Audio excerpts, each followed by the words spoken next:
This is a video on the marginalists. I'll keep this short because ultimately, if you're going to spend time on the marginalists, it's time spent discussing kind of microeconomic theories that you would have covered in 202 and 306. So I'm just going to sort of list and attribute these theories to the marginalists. I'll talk a little bit about how I would test on this section as well. But while the content in this section is ultimately just kind of a list of things that the marginalists accomplished, I don't see it as too useful to memorize that list. Rather, you should just sort of be able to identify the things on that list and compare to some of our previous classical authors. So the marginalists are responsible for most of what we would kind of think of as modern microeconomics, or a lot of what you would see in the 202 class, especially Alfred Marshall, who we'll see during this time period. And into our third module on the schools of economic thought, we're going to see a focus shift towards allocation rather than overall growth and sustainability. We're going to see an acceptance of utilitarianism and the utilitarian calculus, specifying an objective function and a constraint and maximizing subject to that constraint. And then we see studies of prices and price substitution. So an understanding developing of how prices and quantities in one market ultimately influence prices and quantities in other markets.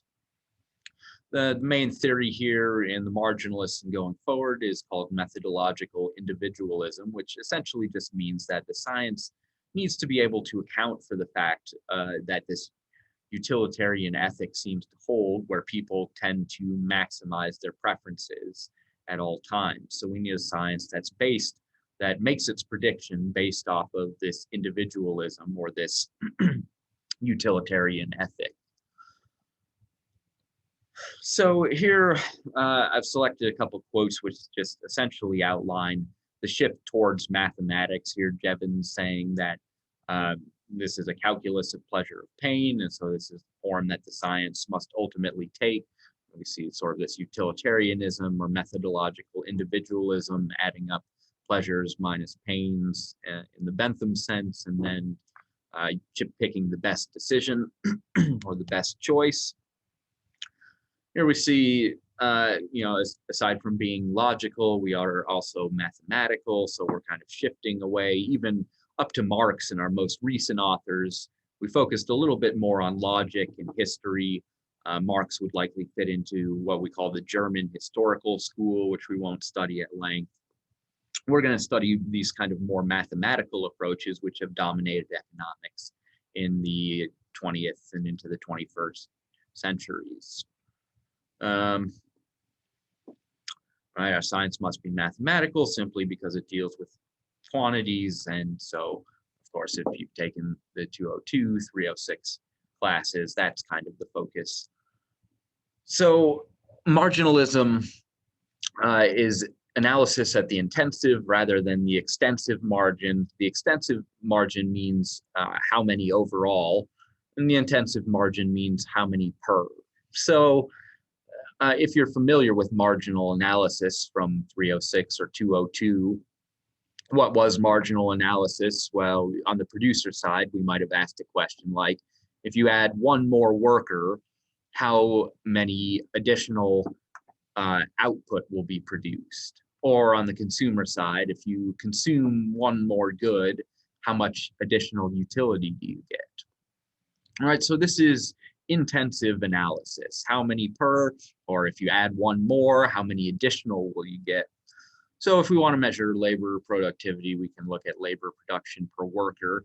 And in particular, if we add one additional or take one additional worker away, how does that change overall productivity? So this is analysis at the intensive margin, which again forms the primary basis for the mathematical analysis, which is conducted especially in microeconomics, but also in some macro too. So I sketched out briefly some of these theories in class, which I'm not going to do here in this video because I want to keep it short. I'm not going to test on the theories themselves. You would be tested on some of these theories in 202 and 306. But we see this notion of subjective utility just in general, that preferences could vary person to person and depend on your individual tastes and interests, individual perceptions. We also see a couple authors at the same time, Jevons and J.B. Clark, and then Menger, who's associated a little bit more with the Austrian school, which we'll start out by studying in the third unit. All of these guys talking about sort of this principle of diminishing marginal utility, and this concept that more is generally better to the economist, but at a decreasing rate. So Pressman writes, we see during this time period that the individual consumer and behavior is brought into economic analysis for the first time. You all, I think, know the difference between total and marginal utility, but that's coming out primarily of Jevons as well as Clark and Menger here. A second economist that we'll study is Walras. Walras believed that if the economists knew everything about the world in terms of all the factors that go into supply and demand for products, then you can trace out prices and quantities of all products and all intermediate products in the markets. So the economists can essentially map out the entire economy and show how changes in prices and quantities in one market will impact prices and quantities in another. So again, you've got this consumer demand, consumer supply, you've got some supply factors or inputs of production, and then you've got the demand for these factors of production. So you've kind of got this input or intermediate markets, and then you've got these final good markets. There's prices and quantities in each of those markets, which Walras believes that the economist can solve for. So I brought up one application of Walras in the general equilibrium, which is the Edgeworth box type of analysis, which focuses on optimality and trade. And that sort of analysis ultimately leads into a lot of the international trade analysis, the terms of trade type of literature that we see in the early and mid 1900s. Finally, you have Alfred Marshall, who's responsible for the formalization of what we call diagrammatic economics, or most of what you would have seen in 202 supply-demand graphs, the law of demand, meaning just that demand is downward sloping. So we see the formalization of what these curves look like and the mathematization of them. Talking about shift factors of supply and demand, and this is related back to Walras too, because Walras believes that if you know these factors, what will shift supply and demand, kind of what we talked about in 202, then you know prices and quantities ultimately in the economy. And furthermore, you can map them out and show how they'll impact other markets. Right, some other concepts out of Marshall: elasticity, normal and inferior goods.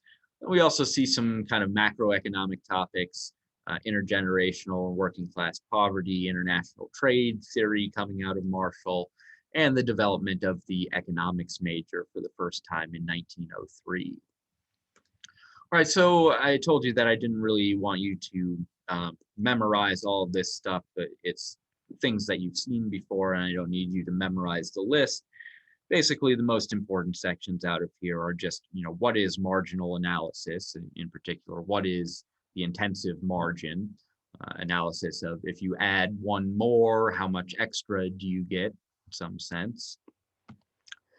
And then basically just being able to pick these theories and differentiate them from classical economists. You would see probably a question phrased something along the lines of which of the following theories is not attributable to the marginalists?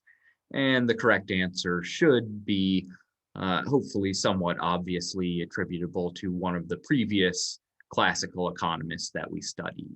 All right, so you'll see 3 answers that are kind of off this list, and one which is from Marx or Mill or Ricardo or so on. Okay, so my next video will be a review video of the topic list I put out. Feel free to email me if you have any questions.